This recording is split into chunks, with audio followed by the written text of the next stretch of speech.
صفوان بن وهب، حارث بن صاغة، مبشر بن عبد المنذر، ذو الشمالين بن عبد عامر، مهجع بن صالح، عاقل بن البكير، رافع بن المعلى، عمير بن الحمام،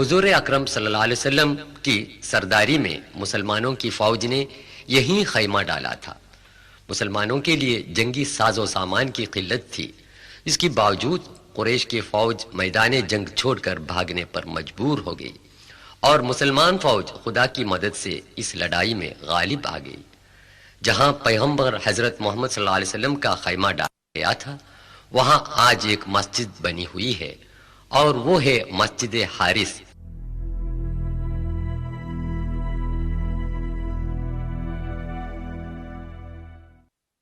غزوہ احد۔ حضرت محمد صلی اللہ علیہ وسلم بڑے کشادہ دل تھے ہی، مگر قریش نے آپ کو چین و قرار سے رہنے نہ دیا۔ بدر کے دوسرے ہی سال میں قریش کے 3000 مسلح سپاہیوں کی فوج مدینہ کی طرف آئی اور مدینہ کے قریب احد کی وادی میں پڑاؤ ڈالا۔ یہ ہے جبل الرمات، جہاں حضور اکرم صلی اللہ علیہ وسلم نے عبداللہ بن جبیر رضی اللہ عنہ کی قیادت میں 50 تیر اندازوں کو پہرے پر کھڑا کر دیا تھا اور حکم دیا، جب تک میری اجازت نہ ملے تب تک ٹیلے سے نیچے نہ اترنا اور دشمنوں کی طرف تیر چلاتے رہنا۔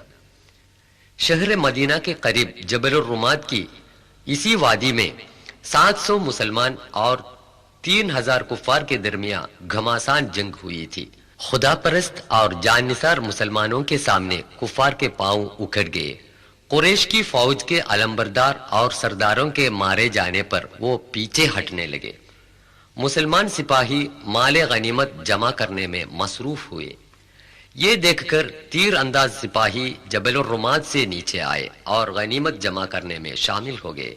اب پہاڑی پر صرف 10 آدمی باقی رہ گئے تھے۔ خالد بن ولید جو قریش کے گھڑ سواروں کا سردار تھا، موقع پا کر اپنے ساتھیوں کے ساتھ پہاڑ پر چڑھ گیا اور رہے سہے مسلمانوں پر وار کرنے لگے۔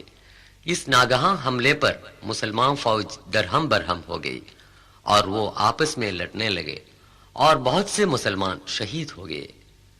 تھوڑی ہی دیر میں مسلمانوں نے پھر سے ہمت سنبھالی اور دشمنوں پر زور سے حملہ کرنے لگے تو دشمن میدان جنگ سے فرار ہو گئے۔ احد کے اس احاطے میں تقریباً 7 شہداء کی قبریں موجود ہیں۔ ان قبروں پر پتھر کے نشان تک موجود نہیں۔ بیچ میں سید الشہداء حضرت حمزہ بن عبد المطلب کی قبر ہے۔ غزوہ احد یہ سبق دیتا ہے کہ دین کی خاطر کام کرنے والوں کو کامیابی حاصل ہوتی ہے، جبکہ دین پر دنیا کو ترجیح دینے والوں کو ناکامی حاصل ہوتی ہے۔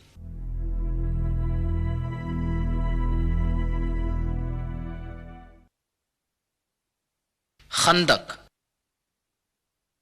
امن کا زمانہ زیادہ طول نہ پکڑا۔ قریش نے دیگر قبائل کو ابھار دیا کہ مدینے کی نئی تحریک کو جڑ سے اکھاڑنے میں سب مل جل کر کوشش کریں۔ مدینے کے باہر مسلمانوں کے جتنے دشمن قبیلے تھے، وہ سب کے سب مل کر کل 10,000 کی مسلح فوج مدینے کی طرف روانہ ہوئی، جن میں 2500 اونٹ اور گھڑ سوار بھی شامل تھے۔ حضور نے اپنے ساتھیوں سے مشورہ کیا۔ حضرت سلمان الفارسی نے جنگی تدبیر پیش کی کہ مدینے کی چاروں طرف خندق کھدوا کر دشمنوں کو مدافعت کرے۔ حضور اکرم نے یہ تجویز منظور فرمائی۔ 1 ہفتے کی لگاتار محنت سے 9000 گز طول میں ایک خندق تیار ہو گئی، جس کی چوڑائی اتنی تھی کہ گھڑ سوار اس کو پار نہ کر سکتا تھا۔ قحط کا زمانہ تھا کہ حضور اور ساتھی بھوک کے مارے بڑی تکلیف میں تھے، یہاں تک کہ پتھر پیٹ میں باندھ کر بھی کھدوائی کرتے تھے۔ کفار کی فوج مدینے کے پاس آ گئی تو خندق دیکھ کر حیرت میں پڑ گئی۔ چند دنوں تک فریقوں کے درمیان تیر بازی کا مقابلہ ہوا۔ مدینے کے اندر یہودیوں کا جو قبیلہ تھا وہ بھی دشمنوں کے ساتھ ہو لیا تو مسلمانوں کو بڑی دقت پیش آئی۔ غزوہ خندق میں حضور کا خیمہ اس جگہ پر تھا جہاں آج مسجد الفتح واقع ہے۔ یہی حالت کئی دنوں تک ہوتی رہی۔ آخر رات کو سخت آندھی اور موسلے دار بارش ہونے لگی۔ آندھی میں دشمنوں کے خیمے اڑ گئے۔ متحدہ فوج نے یہ سمجھ لیا کہ مسلمان سپاہی راتوں رات خندق پار کر کے حملہ کر رہے ہیں۔ وہ ڈر کے مارے خیمے چھوڑ کر بھاگ گئے۔ اللہ تعالی کی حکمت نے مسلمانوں کو بچایا، انہوں نے خدا کا شکر ادا کیا۔ خیبر۔ صلح حدیبیہ کے بعد مدینے میں امن و امان قائم ہوا، مگر خندق کے تجربے سے مسلمان یہ سمجھ سکے کہ مدینے کے اندر جب تک دھوکے باز یہودی قبائل موجود رہیں گے تب تک چین و امن قائم نہ رہے گا۔ حضور صلی اللہ علیہ وسلم کی قیادت میں مسلمانوں کی فوج خیبر کی طرف روانہ ہوئی، جس میں 100 گھڑ سوار اور 160 مسلح سپاہی تھے۔ یہ خیبر کے یہودیوں کا قلعہ مرحب ہے۔ مسلمانوں نے بہت دنوں تک قلعہ کو گھیر لیا، آخر تنگ آ کر یہودی قلعے سے باہر آئے اور ہار مان لی۔ یہ 6 منزلہ قلعہ 1500 سال کے بعد بھی تاریخ اسلام کا چشمدید گواہ ہے۔ یہ کیچڑ اور گیہوں کے گھاس کی گوندا بنا کر کھجور کی لکڑیوں سے بنایا گیا ہے۔ خیبر کے یہودیوں کے مکانوں کے کھنڈر آج بھی موجود ہیں۔ یہ خیبر کے یہودیوں کی عبادت گاہ ہے۔ کفار کا نیست و نابود کرنا حضرت صلی اللہ علیہ وسلم کا اصول نہیں تھا، بلکہ ان مغلوب یہودیوں کے ساتھ بھی مروت کا سلوک کیا۔ ترمیم شدہ تورات کے نسخے انہیں واپس کر دیے جو مسلمان سپاہیوں نے ان سے ضبط کر لیے تھے۔ کھیتی باڑی کی زمین واپس کرنے کی فرمائش کو بھی رسول صلی اللہ علیہ وسلم نے منظور فرمایا۔ یہودیوں سے صلح کرنے کے بعد ہی مسلمان خیبر سے واپس آئے۔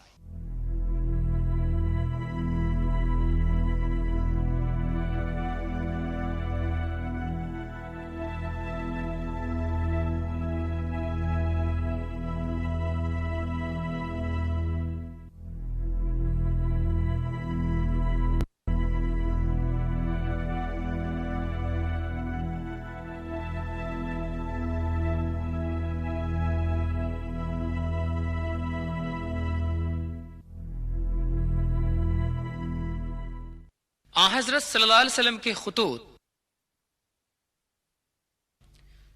حضرت محمد صلی اللہ علیہ وسلم ساری دنیا کے لیے پیغمبر بنا کے بھیجے گئے ہیں۔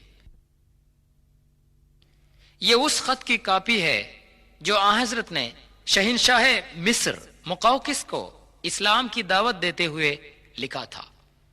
اگرچہ اس کی کتابت حضور اکرم صلی اللہ علیہ وسلم کی نہیں ہے، لیکن اس پر آپ کی انگوٹی کا مہر محمد الرسول اللہ نظر آ سکتا ہے۔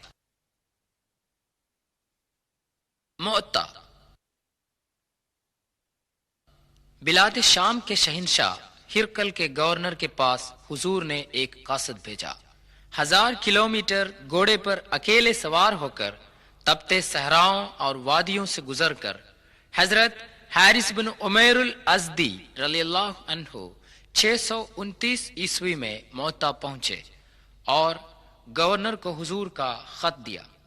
اس نے غصے میں آ کر حضرت کے قاصد کو بے رحمی سے مار ڈالا۔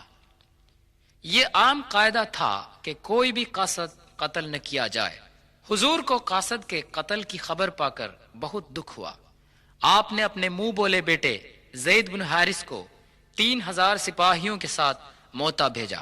رخصت کے وقت حضور نے یہ ہدایت دی کہ بوڑھوں، بچوں اور عورتوں کا قتل نہ کریں، عمارتیں تباہ و برباد نہ کریں، پیڑ پودے نہ کاٹیں۔ صحراؤں سے ہوتے ہوئے فوج بڑی مشکل سے معطا پہنچی۔ یہ معطے کا وہ میدان جنگ ہے جہاں 3000 مسلمان سپاہیوں کے مقابلے میں روم کے 2 لاکھ مسلح سپاہیوں نے جنگ کی تھی۔ معطا آج کل جوردان میں ہے۔ یہ پتھر اس تاریخی عمارت کے کھنڈر ہیں جو اموی خلیفہ عبد الملک کے زمانے خلافت میں بنائی گئی تھیں۔ اسلامی جھنڈا لے کر حضرت زید بن حارث رضی اللہ عنہ بڑی مردانگی سے لڑ رہا تھا کہ میدان جنگ میں ٹوٹ پڑا اور شہادت حاصل کی۔ فوراً ہی جعفر بن ابی طالب رضی اللہ عنہ نے جھنڈا سنبھال لیا اور دشمنوں کی طرف آگے بڑھے۔ ہاتھوں کے کٹ جانے کے بعد انہوں نے جھنڈا بغل میں لے لیا۔ وہ بھی اللہ کو پیارے ہو گئے۔ ان تینوں شہادتوں کی خبر پا کر سرور عالم آن حضرت صلی اللہ علیہ وسلم نے ان کی جنت نصیبی کی خوشخبری سنائی۔ یہ جو نشان اونچا نظر آتا ہے ان اصحاب کی قبریں نہیں ہیں، بلکہ ان کی شہادت کی یادگار نشانی ہے۔ اب حضرت خالد بن ولید رضی اللہ عنہ نے مسلمان فوج کی قیادت لے لی، جو مانے ہوئے بہادر اور جنگجو تھے۔ انہوں نے سپاہیوں کے دستوں کو نئے سر سے ترتیب دی۔ روم کی فوج نے سمجھا کہ مدینے سے نئی فوج مسلمانوں کی مدد کے لیے آ پہنچی ہے، اور وہ ڈر کے مارے فرار ہو گئے۔ پھر ایک بار یہ ثابت ہوا کہ لڑائی جیتنے کا سب سے بڑا پیمانہ ایمان، خود اعتمادی اور یقین کامل ہی ہے، نہ کہ ہتھیار، ساز و سامان اور سپاہیوں کی تعداد۔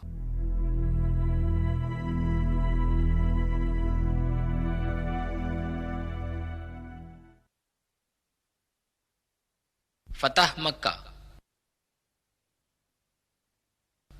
آن حضرت صلی اللہ علیہ وسلم ہزاروں مسلمانوں کو ساتھ لے کر کسی کو خبر دینے کے بنا ریگستان سے مدینے کی طرف روانہ ہو گئے۔ مکہ کے قریش اور ان کے روسا، جنہوں نے آن حضرت اور ساتھیوں کو اپنے وطن اور گھر سے باہر نکال دیا، ان پر بے دردانہ ظلم کیا تھا، جب مجبوری کی حالت میں آن حضرت سے مغلوب ہو گئے تو آپ نے ان کو معافی دی۔ اپنے مذہب اور عقیدے کے مطابق جینے کی انہیں آزادی دی۔ یہ ان واقعات میں سے ایک ہے جن سے یہ غلط ثابت ہوا کہ اسلام کی تبلیغ و اشاعت تلوار کے زور سے ہوئی۔ سورہ 6 ممتحنہ آیت 8 میں خدا تعالی مسلمانوں کو حکم دیتا ہے، ان تمام غیر مسلمانوں سے بھلائی کر اور انصاف کر جنہوں نے تم سے مذہب کے نام پر جنگ کا اعلان نہیں کیا ہے۔ اللہ کے سوا کسی اور کو پکار کے دعا مانگنے والوں کو آپ نہ ڈانٹے۔ عثمان رضی اللہ عنہ کا کنواں۔ مدینے میں پانی کا سخت قحط پڑ گیا۔ روما جو ایک یہودی تھا، محض اسی کے کنویں میں پانی تھا۔ پیغمبر حضرت محمد صلی اللہ علیہ وسلم نے فرمایا، جو کوئی روما کا کنواں خرید کر مسلمانوں کے لیے وقف کر دے گا اس کو جنت نصیب ہوگی۔ یہ سن کر عثمان رضی اللہ عنہ نے 20,000 دینار دے کر کنواں خریدا اور مسلمانوں کے لیے وقف کر دیا۔ یہ مدینے سے 5 کلومیٹر کی دوری پر ہے، جس میں آج بھی کثرت سے پانی ہے۔ حجۃ الوداع۔ پیغمبر حضرت محمد صلی اللہ علیہ وسلم نے تا حیات ایک ہی حج کیا ہے۔ حضور صلی اللہ علیہ وسلم نے حج پر جانے کا اعلان کیا۔ ملک عرب کے کونے کونے میں یہ اعلان گونج اٹھا۔ دیہات، شہر، وادیاں اور ریگستان کے لوگوں نے اس کا خیر مقدم کیا۔ لوگ مدینے کی طرف بہنے لگے۔ اپنی موت سے تقریباً 3 مہینے پہلے 633 عیسوی میں 1 لاکھ صحابے کے ساتھ مکے کی طرف روانہ ہو گئے۔ مینا میں آن حضرت صلی اللہ علیہ وسلم نے اس جگہ پر خیمہ ڈالا تھا جہاں آج مسجد الخیف واقع ہے۔ یہ عرفے کی وہ مسجد ہے جس کو مسجد النمرہ کہتے ہیں۔ آن حضرت صلی اللہ علیہ وسلم نے 9 ذی الحج کو عرفے سے تاریخی خطبہ فرمایا تھا، اے لوگو میری باتوں کو غور سے سنو، یہ ہمیں معلوم نہیں کہ اس جگہ پر پھر کبھی ہم جمع ہو جائیں۔ اے لوگو آپ کی جان اور مال قیامت کے دن تک پاک رہے گا۔ آپ لوگوں کو عورتوں کا حق ادا کرنا چاہیے اور عورتیں آپ کا حق ادا کریں۔ پہننے کے لیے لباس اور ان کے لیے روٹی مہیا کریں، ان سے رحم دلی سے پیش آئیں۔ وہ آپ کے رفیق حیات اور آپ ان کے سہارے ہیں۔ کلام الہی کے نام سے ان کو آپ کے لیے زوج کے طور پر جائز کیا گیا ہے۔ اے لوگو، میری باتوں پر غور فرمائے، میں آپ لوگوں میں ایک بہت بڑی بات کو چھوڑ کر جاتا ہوں، جب تک آپ لوگ اس پر عمل کریں گے گمراہ نہیں ہو جائیں گے۔ یہ ہے خدا کا کلام اور اس کے رسول کی سنت۔ میرے مالک، میرے آقا، تو نے مجھ پر جو ذمہ داری سونپی تھی میں نے وہ پہنچا دیا ہے نا؟ تمام لوگ ایک ہی آواز میں بول اٹھے، یا رسول اللہ، ہم گواہ ہیں۔ حضور اکرم صلی اللہ علیہ وسلم نے اپنی انگلی سے آسمان کی طرف اشارہ کر کے کہا، اے خدا، تو ہی گواہ ہے۔ دنیا کے تمام ممالک کے مسلمان رنگ و نسل، زبان اور مال دولت کے امتیازات کو چھوڑ چھاڑ کر عرفہ کے دن یہیں جمع رہتے ہیں۔ یہ اجتماع عاقبت کے دن محشر میں تمام انسانوں کے جمع ہونے کی یاد دلاتا ہے۔ یہ ہے مزدلفے کی مسجد۔ بقیع الغرقد۔ حضرت صلی اللہ علیہ وسلم کے زمانے سے لے کر آج تک مدینے کا عام قبرستان ہے بقیع الغرقد، یعنی جنت البقیع۔ یہاں پر حضور صلی اللہ علیہ وسلم کی ازواج مطہرات، صاحبزادے حضرت عثمان بن عفان رضی اللہ عنہ اور دیگر بزرگوار حضرات و خواتین مدفون ہیں۔ حضرت صلی اللہ علیہ وسلم کی وفات 8 جون 632 عیسوی۔ یہ وہ دن ہے کہ آخری پیغمبر رحمت للعالمین حضرت محمد صلی اللہ علیہ وسلم نے سلسلہ رسالت کو ختم کر کے اس دنیا کو خیر باد کہا۔ آپ کی وفات حضرت عائشہ صدیقہ کے گھر میں ہوئی اور وہیں دفن کیے گئے۔ مدینے میں مسجد النبوی سے لگی ہوئی اس عمارت کے اندر حضرت صلی اللہ علیہ وسلم کا مزار شریف ہے۔ حضرت ابو بکر صدیق اور حضرت عمر بن خطاب رضی اللہ عنہ کی قبریں بھی حضور کے پاس واقع ہیں۔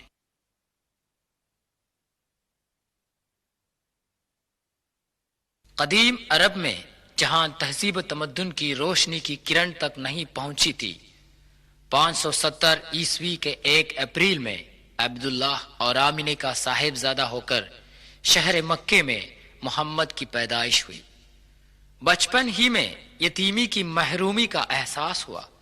مکتبوں، کالجوں اور یونیورسٹیوں میں تعلیم حاصل کرنے کا موقع میسر نہ ہوا، یہاں تک کہ پڑھنا لکھنا سیکھنے کا موقع بھی نہ ملا تھا۔ ایسے ماحول میں پلے بڑھے محمد کو دشمن بھی الامین مانتے تھے۔ انہوں نے اپنی 40 برس کی عمر تک لوگوں کو کوئی عجیب بات نہ سنائی۔ 40 سال کے بعد انہوں نے جو باتیں سنائیں وہ خدا کی بتائی ہوئی تھی۔ ابھی تک ہم دیکھ رہے تھے اس کی سنائی ہوئی تاریخی معتبری کی شہادتیں۔ قرآن مجید وہ کلام ہے جو گھر کی رسوئی سے لے کر بین الاقوامی سطح تک انسانی زندگی کی تمام سطحوں کی رہنمائی کرتا ہے۔ توجہ فرمائے، خدا جل جلالہ واحد اور تمام دنیا کا رکھوالا ہے۔ یہوہ، اللہ، پرمیشور، مختلف ناموں میں مشہور یہ وہی خدا ہے۔ اسی خدا کی عبادت کر، بغیر کسی وسیلے کے خدا سے دعا کر۔ وہ مخلوق نہیں ہے، تمام مخلوقات کا خالق ہے۔ اسی حقیقت کو ہزاروں سالوں سے آدم سے لے کر یشوع، موسیٰ اور محمد تک سارے پیغمبران اعلان کرتے آئے ہیں۔ عارضی لذت کے شیدائی انسانوں کے لیے خدا کے پیغمبر تاکید دیتے ہیں، احتیاط رکھ کہ موت کے بعد ایک زندگی ہے، قیامت کے بعد تو پھر سے زندہ کیا جائے گا اور تیرے اعمال کا حساب لیا جائے گا۔ بھلائی کے بدلے میں جنت اور برائی کے بدلے میں جہنم ہمارا انتظار کر رہے ہیں۔ یہ حقیقت ہے۔ پڑھ، قرآن شریف تمام الہامی کتابوں کی اتمام و تکمیل ہے جو حضرت محمد صلی اللہ علیہ وسلم کے لیے نازل ہوا اور رہتی دنیا تک اس میں کوئی تبدیل و تفریق نہیں ہو سکتی۔ یہی ایک ذریعہ ہے جس سے اس دنیا میں امن و امان اور آخرت میں جنت جاوداں حاصل ہو سکتی ہے۔ اے پروردگار عالم، دونوں جہاں میں ہمیں کامیابی و کامرانی کی توفیق عطا فرمائے، آمین۔